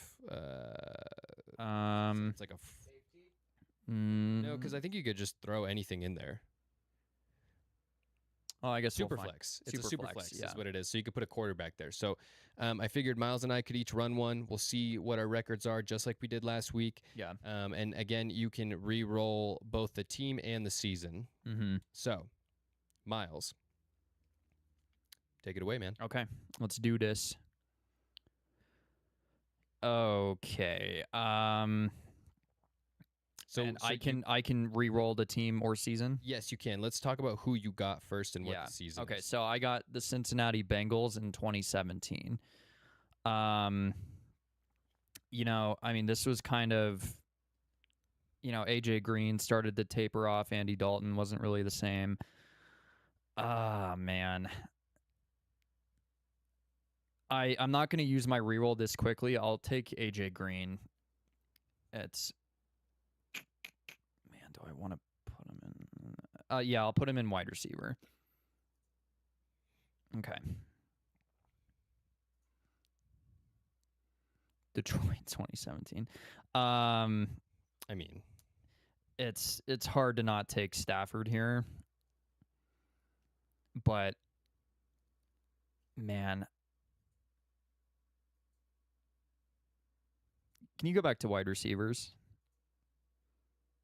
And scroll down. Dude, like a couple more seasons and you could have had Megatron. Yeah, that's what I was spacing when he you know what? I'll just take Stafford. I'm not sure that we can re-roll. I'm not seeing any way to do it. Maybe you can't. Yeah, that's fine.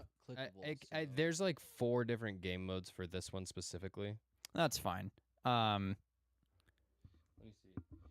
You get 1 team roll and 1 year roll after the roll. Okay, so you're just stuck with what you get. So, okay. Yeah, so I'll take Stafford.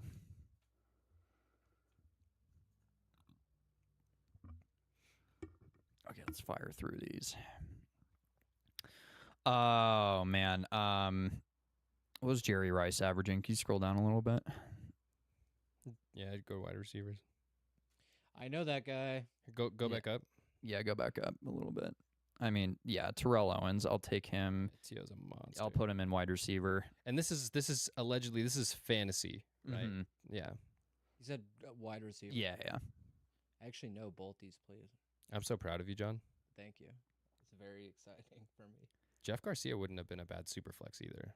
No, was, but I feel like I could get somebody better. that was the guitarist for the Grateful Dead, right?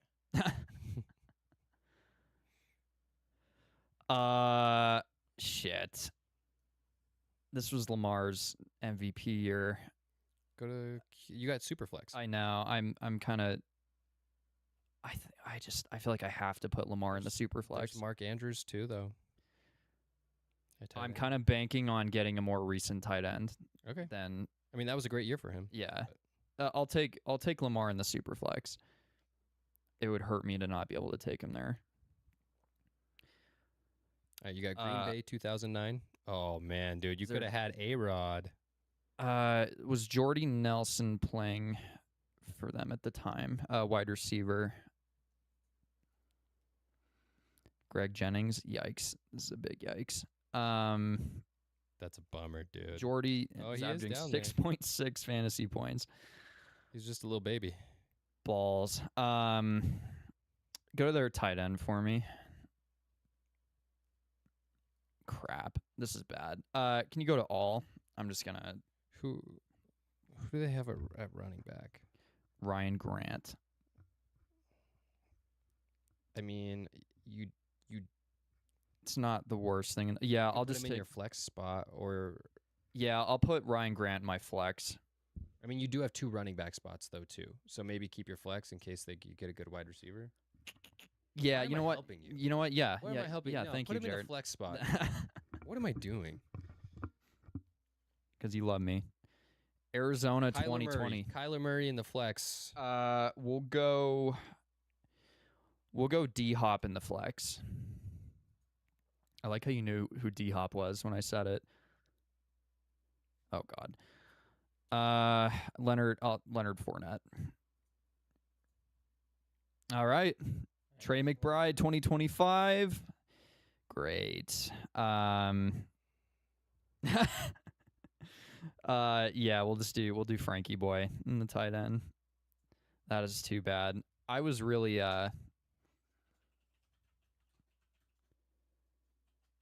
banking on getting like a Brock Bowers or a Trey McBride. All right, simulate season. 11 and 6. Okay, I mean it's not terrible. Not bad. Yeah. Not terrible. It's not bad. at all. Weakest quarterback. Okay. All right. My turn. I don't know why I helped you like throughout that thing. I don't know why I did that. I'll help you too. All right. Oh, Cincinnati. we're Hey, going back to starting off the same Cincinnati. exact way. Go to all for me, please, if you would. Just memorize No, the names as I go through them. Just go to all. Yeah, well, I feel like I have to handicap you. 'Cause you always win. Let's put AJ Green in the flex.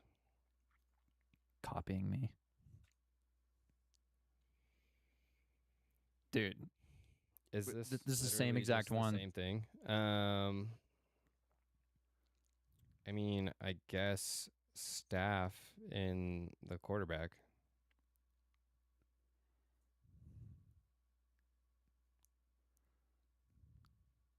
Dude, it actually is. it's doing the same exact thing. Okay, can we refresh this? Can I start over? Because it's just giving us the same. Yeah. ones. It might be because we did the daily mode.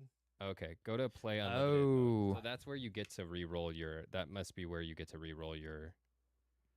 I won't re-roll though. I won't re-roll because you didn't get. To. Yeah, no, yeah, that's you fine. can. Yeah, here they Yep. are. Okay. Okay. So we know. It's the Browns. Are you sure I can't re-roll? I think I'm not going to say anything. You don't like Joey Joe Flacco? Flip no. Go to tight ends for me, please, if you would. Flip no. God. Wide receivers. Actually, running back.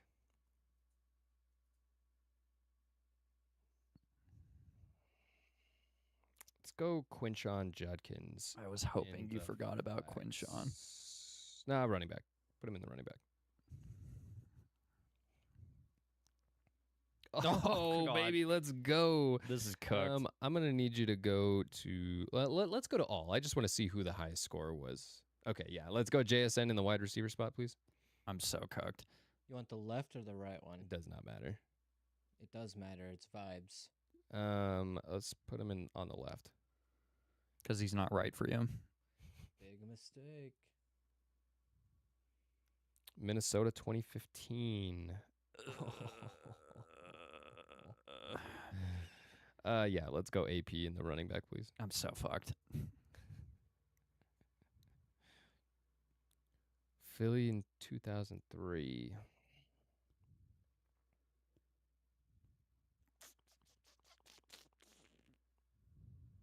Can you go to tight end for me, please?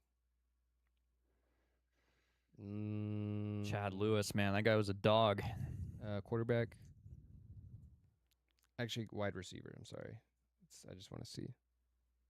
Nah, go back to quarterback. I think you can get a better QB than this, man. I've got 2 quarterback spots basically. I just don't. I don't know. I thought Deshaun Jackson, but not in 2003. Yeah, go back to all one more time. I'm so sorry. Who? Hey, you're scrolling too fast. Who's underneath? Brian Westbrook. What is he? Running back. Yeah, throw him in my flex. Bry. Oh, thank God. Oh man. Yikes. Should have taken Donnie. Yeah, thanks, dude. What's Well, you could still take Donnie. What's tight ends?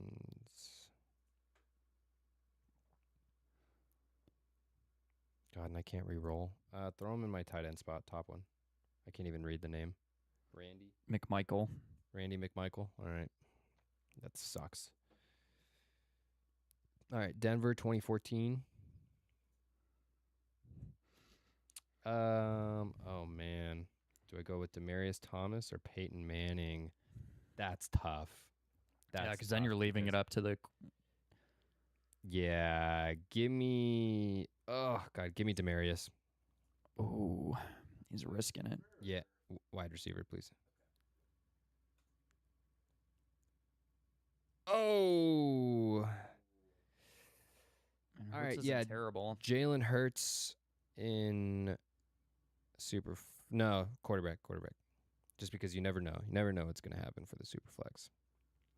Oh, God. Again? Dude, I guess I had to take him anyway. All right, Donovan McNabb. You didn't want Chad Lewis in your super flex? My God. I hate this. What? I thought I was cooked for sure, dude. Dude, all right, so I went 7 and 10. I got destroyed. Well, I was trying to not re-roll. I would have re-rolled like. Oh yeah, we both would have re-rolled. Yeah. All right, Miles. That's kind of shocking. You though. cooked me on that one. You cooked me on that. What was it? 7 and 10. 7 and 10 to my 11 and 6. Man, Miles, that was just. That was kind of shocking. I mean, fantasy season. for you to have JSN and Demaryius Thomas That was brutal. and AP. That was brutal. Yeah, that's I kind of got a couple of those that got cooked. Starting out with the Browns Mm-hmm. really was tough. That was a tough one. Yeah. All right, so on to our final top 10 list. It's time for tight ends. Miles, do you want to kick us off, or do you want me? I think you kicked us off on the last one. Why don't I run this one? Okay. At number 10 on my list, and this is going to get so controversial, I think. And I think that we're going to be much further apart on the bottom 5. Okay. At number 10, I have Hunter Henry. Hunter Henry is a very serviceable tight end. I think that he has done a good job over there for a couple different quarterbacks in New England. And he had a pretty decent run in with the Chargers as well. Mm-hmm. I think, again, for me, this one is all about consistency. He's consistently open and available, and he's a little bit of a safety net right now for Drake May. And so that's why Hunter Henry is in my number 10 spot.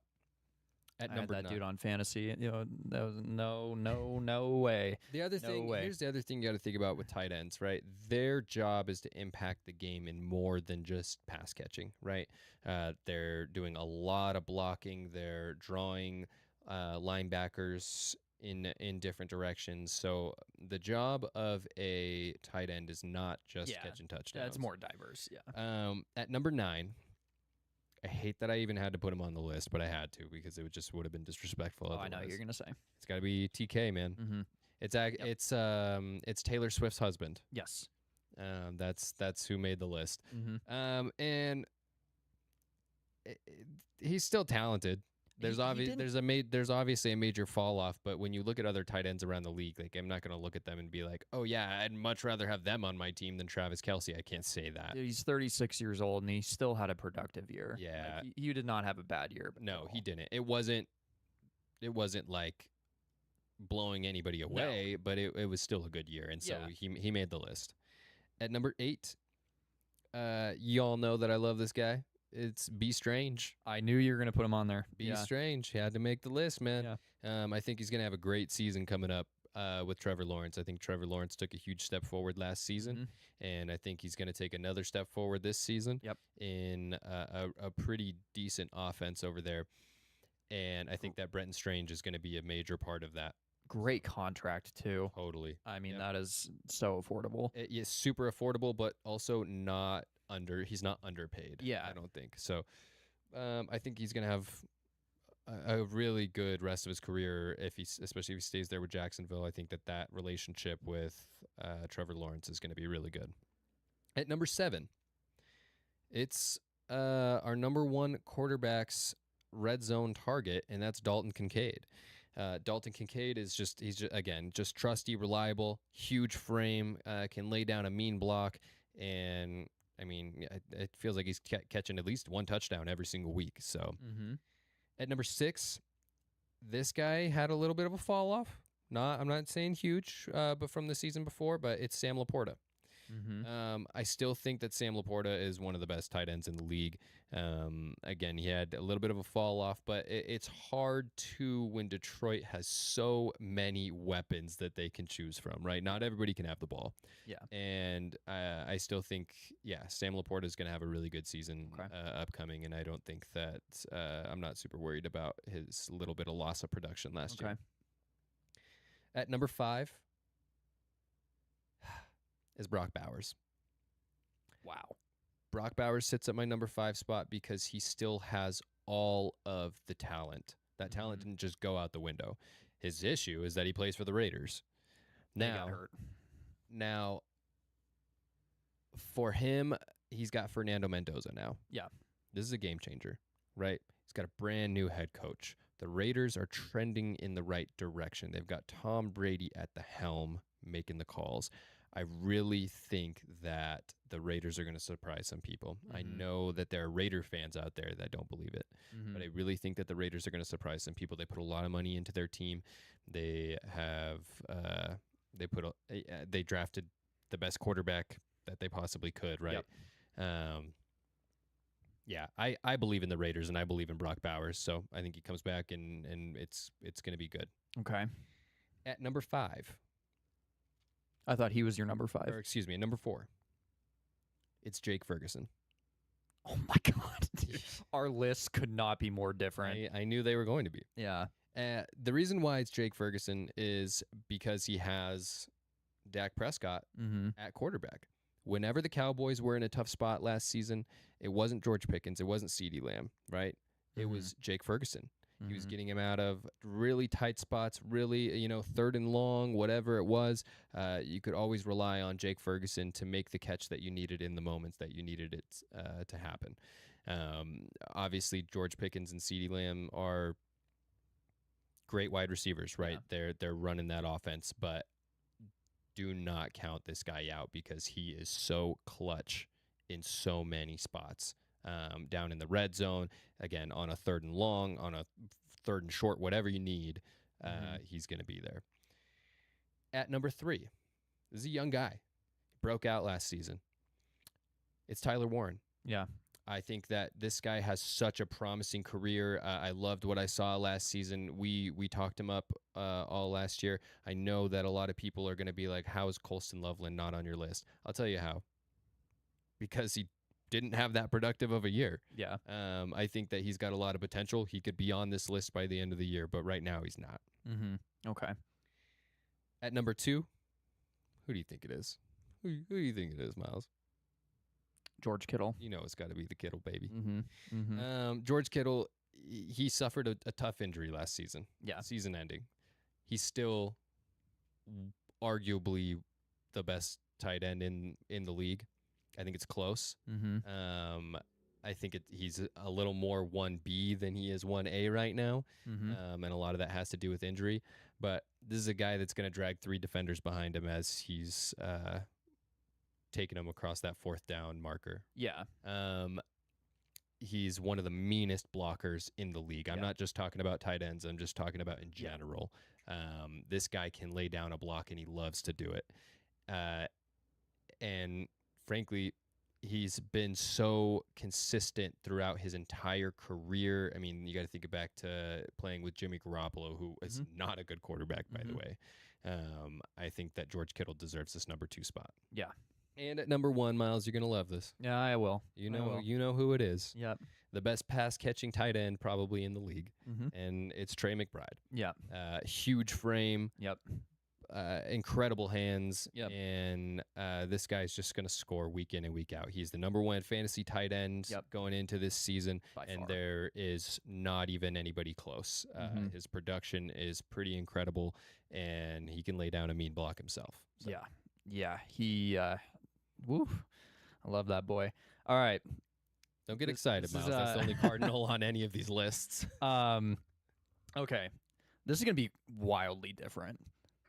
At I number expected it 10, to be. at number 10, I have Mark Andrews because he has taken some steps back, but I couldn't justify putting guys like Hunter Henry, Dalton Kincaid, or Brenton Strange above him. You put Mark Andrews in the top 10? I did. You want to talk about washed? Do we have a dryer in here? Because Mark Andrews is washed.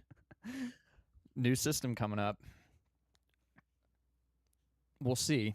For But Mark Andrews? yeah, I couldn't justify. I mean, like Brenton Strange, I could argue, but Kincaid or Hunter Henry, I couldn't do it. I Okay. couldn't do it. Okay. Number 9, Travis Kelce. We already talked about that. Same spot for you, right? Or is he number 10? No, he was number 9. Okay. Number 8. It took a while for his ascension, but he's here. I have Kyle Pitts. That was a tough one. Okay, honorable mention for my list was Mhm. Kyle Pitts. Yeah. It was tough to leave him off because of how long it has taken him to get to a point where he might even be a serviceable tight end. Yeah, but he had a great year last year, and he's going into a system with Kevin Stefanski that is a lot of 12 and 13 personnel and play action, Mhm. and I think he is going to reap every possible reward he can from that scheme. I hope that that's the case. Yeah. And he just got a little extension too. So, but yeah, I think that's the hardest part is like how long it took for him to ascend to that level of play. But I think now that he's here, I think he'll be sticking around for sure. At number 7, I had Colston Loveland. Okay. I think he was just about as productive as you needed him to be in an offense that already has mouths to feed, you know. So I think He's my- no world my beater. expectation of him was much higher. Well, than 'cause he was- where he performed at. well, I mean, he was what, a top 10 draft pick, Yeah. drafted. Like, I mean, I still think that selection was bad, but I still think he is a very nice player. Now, I think, Maybe on another team. I think he could thrive. Yeah. Right. If he was in like a Trey McBride situation where you can just force feed him the ball, But if then you've got a young quarterback like that and you're not thriving now, Mhm. I just don't know if you're going to. Yeah. So, I mean, we'll see. But I mean, Ben Johnson came from Detroit where Sam Yes. Laporta had some, great years. Mm-hmm. So I think Very true. Ben Johnson wants to get him more involved for sure. And I think Caleb's going to grow and be more willing to take that safety blanket approach instead of making these crazy plays that we're growing accustomed to. So Colson Loveland, yeah, that's a harder one to justify, but I think he is very serviceable. I think that's fair, Miles. You don't have to justify that. And at number 6, I have Tyler Warren. Now, he had a really good year. Now, and that was a more justified position of where he was taken in the draft. Mm-hmm. Shane Steichen used him well. Daniel Jones loved getting him the ball. And I think he's going to ascend even more. I think he's taken a step forward. Yeah, which is why 100%. he was so high. Yeah. Now, this one might be a little controversial, and I'm kind of surprised you didn't have him on your list, considering some of the other guys. I had Tucker Kraft at number 5. I thought about this a lot. Now, the injury is bad. He tore his ACL, I believe. I also think that they have had a lot of mouths to feed over there, and I also don't think that Jordan Love is all that. And so I think that a lot of those things come into play. That doesn't necessarily mean that Tucker Kraft's not a top 10, but I think that he maybe is a little bit overrated. He was having a really good year before he got hurt. I know. He was, fantasy-wise, he was one of the top performers. And I just don't look at him the way that I look at Tyler Warren and say that I think he's going to take a massive step forward. Do you know what I mean? Yeah, and same. But I think the thing that Tucker Kraft benefits from most is that there's no solid wide receiver 1. So he could be the number 1 option on any given Sunday. He could be. So, you have, Matthew Golden, or not, something Golden that the Packers drafted recently, who hasn't really taken that wide receiver 1 mantle. Christian Watkins. Yep. Who just signed a lucrative deal, and they let Romeo Doubs go. So I think he can be the number 1 option any given Sunday. Okay. And I think the nice year he had before he got hurt helped just to justify it. I'm more likely to put Colston Loveland or Kyle Pitts on this list before I put Tucker Kraft. Okay. Yeah. And agree to disagree. This one was a little tough. I was flip-flopping these two a lot. But at number 4, I have Sam Laporta. Because of the down year. And, I believe he was coming off an injury. But that's higher than where I had him. Yeah. So, but he's still elite. Mm-hmm. I still think he's gonna be a fantasy darling. And Drew Petzing is the former offensive coordinator of the Cardinals, who thrived under him, Trey McBride, and now he's in Detroit. So I think he is going to get back to where he was in the year prior, to where he was one of, if not the best tight end in the league. And at number 3, I have George Kittle. Now, I think the age and the injury are the reason why I'm not putting him above Brock Bowers. Brock Bowers did get hurt, but he had that great rookie season. He's going to have Mendoza and Clint Kubiak calling the plays for him. I just think the context of his infrastructure and the age is the main reason why I'm keeping Kittle below him. So I think that Brock Bowers has number 2 spot potential, but until we actually see it, I can't put him at the number 2 spot. Mm-hmm. So I think that the potential is definitely there for sure. I think if Brock Bowers played this whole year, he would have 100% been solidified number 2, maybe even number 1, building off that rookie year. I think the quarterback situation would have hindered that, but I understand what you're saying. Yeah. And at number 1, we all know it's Trey McBride. It's Brandon Strange, right? Yeah. But everything you said, he's a monster in the pass game. He is efficient in the run blocking too. He stays healthy. Yes. And it's just kind of baffling for tight ends because that's just not something that happens. Yeah, and we saw, like, he was always productive with Kyler Murray, Mm-hmm. but his It's impressive in and of itself. yeah, but his red zone efficiency skyrocketed when Jacoby Brissett came in. Yeah. Because McBride, he set the record for most catches without a touchdown, with Kyler Murray as the quarterback. But this past year, he had 11 touchdowns. And so he was a threat in the red zone. Great after the catch. I think he led the league by far in yards after the catch. Mm-hmm. He was being force-fed the ball, and he capitalized off it. You know what's crazy is that the Cardinals actually have really good position players. Yeah, they do. Yeah. Yeah. If they could just figure out the quarterback spot, I feel like they would be a lot more likely to be a contender. Well, not a contender, but To me, you mean to get above 500? Listen, Yeah. we still got an offensive line that is dog shit, and we still have a defense that has never been able to put it together. yeah, I mean, they dealt with a lot of injuries last year too on the defensive side. Like they were playing good defensive football last year up for the first 4 One weeks. games. I mean, they held San Francisco to 16. I just got to give you a hard time. Yeah, no, I know. But I think that they can if they can just keep the defense afloat, and if any of these three guys at the quarterback spot can just be a game manager, I mean, there's no reason why you shouldn't succeed with McBride, Love, Wilson, and Harrison. Mm-hmm. But yeah, I agree with you. I think their positional core is set. It's just figuring out the quarterback. But Trey McBride succeeded in spite of that. So yeah, Trey McBride #1. I think that was the universal one. Well, actually, no. ESPN. I don't know if you saw this. Put Brock Bowers #1. Really? Yeah. You know what? I would love to see Brock Bowers end up in that spot. I'm he really pulling for the Raiders this season. I hope that they put it together. That'd be really cool to see. Well, because they have good. I mean, you're going to build on Ashton Genty, Mm-hmm. and then you got Brock Bowers, Fernando's rookie year, and then you got Jacoby Myers. Yep, and they've done a lot of work in this offseason, so hopefully they can put it all together.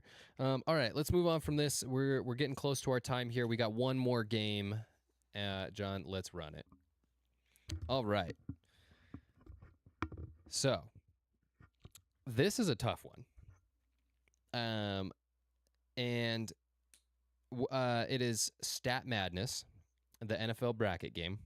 And what we have to do here is basically make our picks all the way to whoever the champion is for 2012 through 2016 passing yards, 2012 to 2016 combined full seasons. Okay. So whoever had the most passing yards for those full seasons, that's who is moving on. So starting off, we've got Ryan Tannehill and Carson Wentz. I mean, it's hard for me to not say Ryan Tannehill. It is also hard for me to not say Ryan Tannehill, but Carson Wentz also had a couple really good seasons there. But his best season was 2017, and that's outside of our timeline. All right, and I'm forgetting. I would go Ryan Tannehill. If you disagree, we could always skip that one. Nah, let's run Ryan Tannehill. Okay. I'm here for it. All right. All right. Next up, we got Blake Bortles and Marcus Mariota. This one's tough. It is tough because I'm trying to think of when the Mariota fall off was. I'm trying to think of when he was drafted. Because I think Blake Bortles has been in the league longer. He has, but Blake Bortles also had some really good years, and then he had some really bad ones. I mean, these guys both played for Jacksonville and Tennessee, respectively. So Mariota didn't play for Jacksonville. No, I'm saying like for these teams that they played against each other on Thursday Night Football. Mm-hmm. I think Mariota. I would run with Mariota too. Because he was good before that. Ryan Fitzpatrick. Yeah. Yep. And then it's got to be Kirk Cousins. Right? Yeah. Kirk Cousins for sure. Okay, so we got Ryan Tannehill versus Marcus Mariota. Ryan Tannehill. Yeah, I'd probably say Tan. Okay, this one's tough. Ryan Fitzpatrick or Kirk Cousins? Dude, I think it's Fitzmagic. Dude, just based off of longevity. Insane, like, and he played for so long. Yeah, let's go with Fitzy. And then I'm gonna say Fitz. Yeah. here. Yeah, Fitzpatrick against Ryan Tannehill for sure. All right, let's run it. Oh, we were man. wrong. Ryan Tannehill, huh? That's crazy. Wow. We actually did really good, and it was Blake Bortles. I wasn't sure because Blake had, like I said, he had some really good seasons and some really bad ones, and I just wasn't sure of the timeline there. But I am actually pretty impressed that we got Ryan Tannehill and Ryan Fitzpatrick. Yeah. Both, yeah. Yeah, that wasn't too shabby. Not too shabby. It wasn't. And I don't think that Fitz was a bad choice either. Like he's got such an arm with some huge yardage seasons. So Yeah. right on. Right on. Cool. Yeah, I don't feel bad about that at all. No, me neither. John, do you have any closing thoughts for us before we close this out here? Alrighty.